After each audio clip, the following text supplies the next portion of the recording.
María Eugenia Vidal está en línea. María Eugenia, buen día, un gusto saludarte. Ernesto Tenemos te saluda, ¿cómo te va? ¿Qué tal, Ernesto? Buenos días, ¿cómo estás? No sé si escuchabas la introducción. Sí. A ver, contanos tu enfoque, ¿por qué suben los precios? Primero creo que es un enfoque equivocado pensar que los precios suben, como decía recién Caló, que es alguien a quien yo respeto, pero con quien no estoy de acuerdo, que es un problema de los empresarios, porque si no, tendríamos una categoría de empresarios muy raros en Argentina, que es uno de los 5 países del mundo que tiene inflación. Parece que los empresarios paraguayos, uruguayos, chilenos, colombianos, peruanos son de otra categoría, ¿no? Evidentemente este es un problema que el resto del mundo resolvió. Nosotros no hemos sido capaces de resolverlo.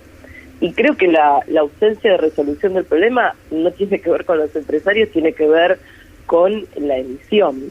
La inflación genera una oferta de pesos que luego se traslada a precios. Y esto lo sabe cualquier economista que haya estudiado, es un problema básico, fiscal y monetario. Más allá de las discusiones que podamos tener sobre algún sector en particular. Entonces creo que la Argentina no logra resolverlo porque en el fondo no logra ponerse de acuerdo desde hace muchas décadas sobre las prioridades en ese sendero fiscal y monetario. Y hasta que no lo haga y no tenga un plan consistente y no pueda avanzar por un camino sostenido a lo largo del tiempo que haga que todo el que invierte le crea y que sepa que las reglas no se van a modificar, y probablemente seguiremos bajo este mismo problema. Ahora, María Eugenia, ¿no te da un poquito? ¿Sabes lo que me pasa a mí? Que yo escucho las distintas partes y escucho a muchos economistas. La verdad que entre los economistas hay por lo menos un poco de debate respecto a esto. Ningún economista serio te va a decir lo que vos decís es falso, pero por ahí algunos te dicen, mira, es insuficiente, hay otros factores más allá del déficit fiscal que genera emisión y por lo tanto genera inflación. De hecho, cuando se revisan los años de Mauricio Macri en el poder, hay momentos donde la emisión pasa a ser cero y la inflación pasa a ser altísima, porque al mismo tiempo se devalúa, o porque al mismo tiempo, básicamente porque al mismo tiempo se devalúa por otras razones que no tienen que ser con la emisión. Se emite poco y sin embargo hay desconfianza y los fondos que vienen del exterior huyen en masa.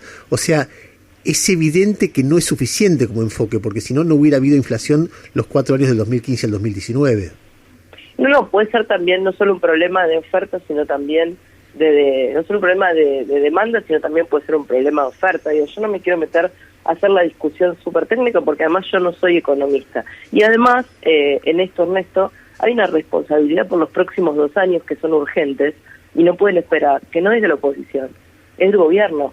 Y que gobierna desde hace 2 años sin plan y sin rumbo. Y cuando vos gobernás por plan y sin rumbo, no es que no pasa nada, las cosas suceden igual, y el salario perdió 20 puntos en los últimos 2 años y la jubilación es 11. Entonces no es que nada sucede porque vos no tomás decisiones, las cosas suceden igual y suceden peor. Entonces es importante que el gobierno sea hoy, que fue elegido por 4 años, quien ponga un plan sobre la mesa, un plan consistente, que además necesita para llegar a un acuerdo con el fondo, y luego, a partir de ahí, busque cuál es la opinión de la oposición. Vos sabés que estoy de acuerdo con lo que vos decís. Los dos, el otro día la escuchaba a Cristina decir, pinchen los globos y fíjense qué hacen con el país. Y yo dije, la verdad que en estos 2 años los que tienen que decir qué hacer con el país es el gobierno. Pero déjame agregarte una... ¿Me decías algo? No, estoy escuchando. No, entonces, pero déjame agregar una cosita, porque la oposición naturalmente tiene la obligación de criticar y tiene todo el derecho del mundo y tiene después la obligación tiene el objetivo de llegar al poder, y así son los juegos democráticos. Lo que pasa es que muchas veces, después cuando la oposición llega al poder, uno se encuentra con el mismo problema. Y lo que a mí me pasa como argentino, y me imagino que a mucha gente que está escuchando también, es decir, bueno, perfecto, va a ganar de nuevo Cambiemos. ¿Harán lo mismo? Es decir, llegará de nuevo Cambiemos al poder y aplicará métodos que no funcionaron y tengamos más inflación que ahora. Eso es una rueda que no... Y entonces por eso yo pregunto tanto cómo lo ven ustedes, porque me parece que es una pregunta previa a llegar al poder, ¿entendés? Primero, es difícil adelantar, eso te diría Hernán Lacunza y cualquier economista serio, es difícil adelantar cualquier plan 2023 si no sabemos cuáles son las condiciones de inicio. No es lo mismo una inflación del 50 que del 60 que del 100. digo, para plantear cualquier programa o política económica. No es lo mismo un déficit fiscal de 8 que de 5 que de 3. Entonces es difícil que hoy la oposición te pueda adelantar un plan económico 2 años antes cuando no sabe cuáles son las condiciones de inicio. Más allá de eso, desde lo político sí puedo responderte que yo siento que Cambiemos ha evolucionado. Y la muestra de eso son la manera en que nos presentamos en esta elección. Nos presentamos en Paso en 17 provincias. No hay un dedo que nos dice quién tiene que ser el candidato en cada lugar. Y hoy en esas 17 provincias, en la inmensa mayoría, el que perdió está acompañando al que ganó en lista integrada, sin ningún tipo de conflicto, lo cual muestra madurez política. Pero además esas listas incorporaron personas que nunca habían hecho política, que nunca habían estado en Cambiemos. Es el caso de Martín Tetaz conmigo en la ciudad, o de Sandra Pita, o de Sabrina Neset, o el caso de Carolina Lozada. Sí, o Facundo Manes, por todos lados. Facundo Manes, digamos. Eso muestra una amplitud, una apertura para un espacio político al que se lo criticaba por endogámico, mostrar la capacidad de abrirnos a gente no solo nueva, sino que también pensaba distinto a nosotros. Ni Martín Tetaz, ni Ricardo López Murphy, ni Martín Lustó, que se sumó en el 19, estaban de acuerdo con nuestra política económica. Y no es que ellos hoy piensan distinto, nosotros aprendimos de ellos. Y ahora... Entonces, eso muestra en los hechos, más allá de lo que yo te pueda decir, no, sí, hicimos autocrítica, hemos trabajado, estamos ampliando equipos, eso muestra en los hechos y en las listas que este es un espacio más amplio, más diverso y con más capacidad de aportes distintos. María Eugenia, ¿qué tal? Jairo Estracha te saluda, ¿cómo te va? ¿Qué tal? ¿Cómo estás? Tomando la punta de lo que vos decís respecto del aprendizaje o la evolución del espacio por las incorporaciones. En términos económicos uno podría decir que aquella mirada de que la inflación se resuelve fácil por la llegada de un nuevo gobierno o que se puede dejar el dólar liberado al azar para los flujos de capitales, son dos aprendizajes concretos que una eventual nueva gestión haría de manera distinta o pensaría de manera distinta. Sin duda. Sin duda, la inflación es un problema muy serio en la Argentina que va a llevar no menos de 10 años resolver.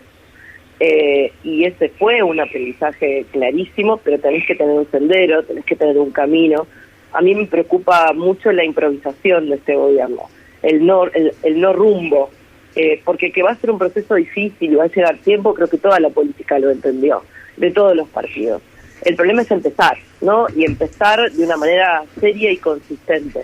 Y en relación a lo del flujo de capitales, sí, coincido, pero además estamos en una situación muy compleja en la Argentina, porque por toda nuestra historia, yo creo que va a pasar muchos años hasta que la Argentina vuelva a venir la inversión de otros países. Vamos a ser los propios argentinos los que vamos a tener que apostar por nosotros mismos durante mucho tiempo, y lo que puede llegar a venir es flujo especulativo, que no nos sirve, ¿no? Que ya demostró el tiempo que no nos sirve.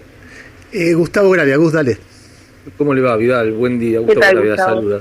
Muy bien, por suerte. El otro día en el debate, me resuena una frase que usted dijo, voy a simplificarla bastante, que tiene que ver con algo que está diciendo ahora. Porque usted dijo que si ustedes hubiesen ganado, cuando Santoro le pregunta cómo pensaban pagar la deuda que ustedes habían contraído, usted dijo, insisto, voy a simplificar un poco, que si hubiese ganado Cambiemos en el 2019, hubiese habido mucha más confianza en el gobierno nacional y hubiesen recibido más crédito para repagar el crédito tomado. Y uno lo que ha visto es que esa confianza 2015-2019 no estuvo. ¿Por qué tendrían más confianza? ¿Y por qué tendríamos que seguir tomando créditos? No, en realidad cuando yo hablo de crédito hablo de refinanciación, ¿no? Que es lo que el gobierno hizo con los tenedores de deuda privada y es lo que tiene que hacer con el fondo. El gobierno tiene que refinanciar. Ahora, eso se da en un marco de confianza cuando tenés un plan económico consistente, ¿no? No estoy hablando de tomar más deuda, pero sí de refinanciar lo existente. Y eso sí se da en un marco de crédito, y se da crédito en el sentido de confianza, y se da en un marco de largo plazo. Que el Frente de Todos en los últimos 2 años, por lo menos frente al fondo, no pudo ofrecer, porque por algo no tiene el acuerdo cerrado todavía. Jairo, ¿Por qué tendría, perdóneme, por qué tendría más confianza? Se lo paso a nivel personal. Si yo le presto dinero a alguien o alguien me presta dinero a mí y cada vez le fui pidiendo más y tuve que recurrir al último banco que me prestaba porque todos los inversores extranjeros no me prestaban, ¿por qué tendría confianza que ese gobierno me haría un plan consistente cuando parece no haberlo tenido claramente por los números que presentó en el 2019 en el periodo anterior? Porque con mucho dolor para la sociedad argentina y con un enorme esfuerzo de los argentinos, cuando estaba terminando 2019 el déficit era cercano a cero, porque las tarifas estaban prácticamente actualizadas, porque habían empezado a bajar los impuestos, tanto en ganancias como en retenciones, en impuesto al cheque, en impuesto al trabajo, en ingresos brutos, en sellos, porque era un camino que había sido muy acelerado y muy doloroso en los últimos 2 años, pero que desde el punto de vista de la macroeconomía había logrado resultados. Y esos resultados generaban confianza. Ahora, frente a un nuevo gobierno que durante 2 años no presenta un plan económico, y sí, eso no genera confianza. ¿Qué significa eso? ¿Qué significa eso? ¿Que el pueblo argentino no estaba o no quería sufrir un periodo de ajuste y por eso votó cuando las cosas estaban supuestamente normalizándose y por eso votó otra opción política de manera contundente? Yo creo que hay muchas razones por las cuales no votó a Cambiemos, y la verdad que me parece que hoy es como hacer una autopsia.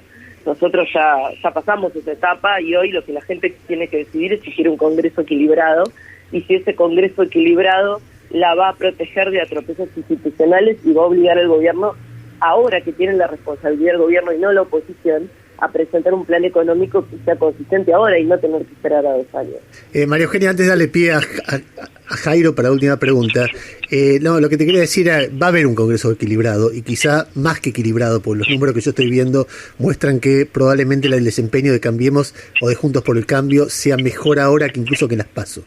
Ahora, dado eso, no sé, en los 2 años que quedan supongo que hablaremos algunas veces, y yo te voy a preguntar todo el tiempo de esa obsesión, porque uno va viendo que tampoco es una obsesión acusatoria, porque le corresponde, mirando para atrás, uno ve a todos los gobiernos de la historia de Argentina fracasando. No va a ser fácil para ustedes triunfar porque es muy indómita la economía argentina. Y yo creo que hay que hinchar mucho con eso, de cuán serios son con eso, cuán rigurosos son, porque se nos va la vida en esto, ¿entendés? Sí, también hay que, yo no le voy a mentir a la gente. Primero, los diputados no te van a definir un plan económico que te va a resolver la inflación. No, pero te dan un pensamiento. Nosotros podemos discutir el presupuesto. Martín Tezas tiene un proyecto muy interesante de mayor independencia del Banco Central como otros países de América Latina, pero digo, los problemas estructurales de la Argentina no los va a resolver la oposición. Aunque nos voten en esta elección, porque el Congreso, y en particular una bancada, por más primera minoría que sea, no va a resolver los problemas económicos estructurales. Ahora sí puede hacer cosas concretas, como proponer proyectos para bajar impuestos en cargas laborales, como generar un proyecto de educación para que haya prácticas laborales en el secundario que preparen para el primer empleo. Esas cosas sí las puede hacer. Y puede hacer proyectos reparatorios para los sectores golpeados en pandemia como gastronómicos, hoteleros. Todo eso sí lo podemos hacer. Podemos empezar un camino y podemos frenar el atropello. Ahora, cualquier gobierno que arranque de nuevo, o este mismo que tiene todavía 2 años por delante, sabe ya a esa altura que este es un problema que va a llevar tiempo a resolver. Ahora, que necesita un plan, que necesita un rumbo, que necesita un camino claro, que necesita consensos, creo que toda la política lo sabe. Ahora hay que hacerlo con seriedad. A mí lo que me preocupa hasta ahora es que lo único que veo son manotazos de ahogado, desesperados y mucha improvisación. Y con eso no vamos a resolver los problemas que tenemos hoy. Vidal, me quedé pensando hace unos meses cuando Esmeralda Mitre hizo hincapié en que usted había terminado su gestión en la provincia de Buenos Aires y se había mudado al barrio, uno de los barrios más caros de la ciudad de Buenos Aires. ¿Cómo se explicaba esa mudanza y cómo se había financiado esa compra del inmueble que usted tiene declarado en la declaración jurada del 2019? Primero, ella dijo que yo vivía en un lugar que no vivía y habló de valores que no son ciertos. Pero está todo, como acaba usted de decir, perfectamente explicado en una declaración jurada que yo le dejé a Axel Kicillof en diciembre del 2019. La verdad, me parece de manual que empieza la campaña electoral y se pone en duda cómo eso que estaba declarado públicamente hace 1 año y medio y a nadie le llamó la atención, le empieza a llamar la atención en la campaña electoral, justo en el inicio, para cuestionarme sobre lo único que tengo en toda mi vida, porque no tengo ni acciones, ni autos, ni cuestas offshore, ni empresas, nada más que este departamento, cuya mitad pagué con la venta de mi casa del divorcio y la otra mitad con una hipoteca de 10 años. Esa propiedad es la que figura declarada a $340.000 en la declaración jurada, pese a que, bueno, como ocurre con todas las declaraciones juradas, es muy por debajo de los alrededor de $500.000 que vale un departamento en esa zona. O sea, pero a mí me interesa la pregunta de el acceso a la vivienda o de cómo se puede acceder a ese dinero para comprarlo después de la gestión pública, porque me interesa en realidad el debate que hay sobre las propiedades y los inmuebles hoy entre los candidatos, que todos ya decidieron que hay que derogar la ley de alquileres, pero, o muchos, y son todos líderes políticos propietarios o de una o de muchas propiedades que cuando uno les pregunta cómo accedieron hay algún tipo de ruidos o de duda. Entonces a mí me interesa más que además de ver la transparencia del patrimonio de la gente que está en política, son propietarios que no tengo claro cómo llegaron a su casa, pero ya decidieron que la ley de alquileres hay que derogarla. En primer lugar, voy a cumplir 49 años, con lo cual no me parece tan raro que a los 49 años estoy pagando la mitad de una casa después de haber trabajado toda mi vida y que todavía me queden 10 años de hipoteca. Pero en segundo ¿Es lugar, una hipoteca con un banco o es un préstamo que le dio la propia vendedora de la casa? Es una hipoteca con el propio vendedor. Pero más allá de eso, yo estoy convencida que hay que derogar la ley de alquileres, pero no porque es una cuestión ni ideológica, ni personal, ni siquiera partidaria. Estoy convencida, y ningún otro candidato de otra fuerza ha salido a cruzar esa propuesta, y yo creo que la van a acompañar, porque no hay persona en esta ciudad, ni propietaria, ni inquilina que no me lo pida. No hay. Hace 4 meses que estoy caminando esta ciudad todos los días de mi vida reuniéndome con gente, y no hay ni propietario. O sea, es una ley que ha logrado, votado por todas las fuerzas, erróneamente, es una ley que ha logrado que tanto propietarios como inquilinos me pidan por favor no hace falta que la deroguemos. Ninguna regulación, ni siquiera declarar los contratos en la FIP. Yo creo que hay 2 etapas, porque conozco el Congreso. La primera etapa es derogar la ley, porque esta ley es peor que el sistema anterior. Y hay muchísimos propietarios que han sacado su propiedad de alquiler. Y entonces hoy, me pasó ayer con una pareja que fui a ver una chica que perdió a su mamá por COVID en su casa, y que se tiene que mudar en 6 meses. El alquiler le pasó de 30.000 a 90.000 pesos por mes más 23.000 de expensas. En 6 meses se tiene que mudar y no consigue en Capital Federal, está empezando a buscar en provincia, porque no consigue para mudarse.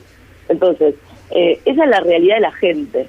Si nosotros nos ponemos a discutir una ley nueva en el Congreso, con los tiempos del Congreso, con el año parlamentario que empieza en marzo, con las comisiones por las que pasa la ley de alquiler, le damos no menos de 6 meses más a la gente en la situación actual. Entonces mi propuesta es, hagamos primero lo más fácil, ya que el régimen anterior era malo, pero no era tan terrible como este, deroguemos esta ley y después empecemos a discutir cuál es el régimen mejor y no lo discutamos en soledad entre los diputados y senadores que se reúnen en las comisiones. Llamemos a las cámaras de propietarios, llamemos a los inquilinos, preguntémosles a ellos qué es lo mejor para ellos, porque ya lo hicimos mal una vez y están pagando consecuencias muy costosas hoy, por eso. María Eugenia, volviendo a la pregunta de Jairo, yo cuando vi eso... Y te pido que sea la última, porque yo les había dicho a tu productora hasta y media. Dale. No, simplemente lo que a mí me parece, uno está acostumbrado que en la vida habitual en la Argentina la compra y venta de propiedades se hace una parte en blanco y una parte en negro. Y yo cuando veo el valor de la cantidad de metros cuadrados que se atribuyen a tu departamento y el valor que se pagó, me da la impresión de que eso también pasó ahí. ¿Fue así? ¿Hay una parte en blanco y una parte en negro? ¿O fue...? No fue así, no fue así, que yo lo pagué más caro que la persona que me lo vendió se lo pagó al dueño anterior. Bueno, y finalmente, una opinión sobre Wanda Nara y Mauro Icardi, ¿tenés? ¿Cómo? ¿Alguna opinión sobre el tema del momento? No, ninguna. Ya está bastante opinado públicamente. No estás de ningún lado, ni de Wanda Nara, ni... No.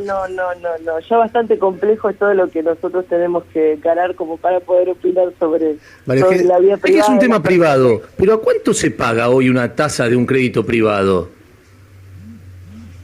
se paga alta, te aseguro que se paga muy alta, pero todo lo que quieras saber está en mi declaración jurada, mi cuota, todo. Es más, acabo de presentar la nueva declaración jurada de candidata, podés verlo todo ahí. María Eugenia. Chicos, muchísimas gracias, pero tengo que cerrarlo. Muy bien, muchísimas gracias. Gracias, hasta luego. María Eugenia Vidal, candidata a diputada nacional, Ciudad de Buenos Aires.